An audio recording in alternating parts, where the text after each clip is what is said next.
आज आपण बघणार आहोत वर्डमध्ये जाऊन पेजला बॉर्डर कशी द्यायची.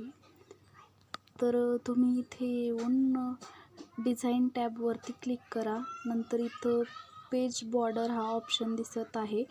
तर इथे येऊन तुम्ही पेज कोणती बॉर्डर तुम्हाला पाहिजे ते सिलेक्ट करू शकता.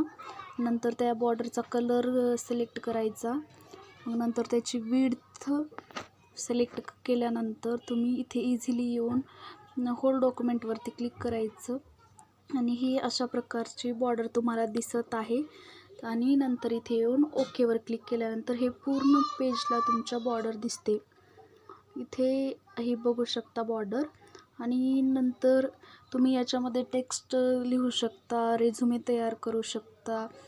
आणि मी इथे नेम टाईप करून ते दाखवत आहे कशा प्रकारे तुम्ही लिहू शकता.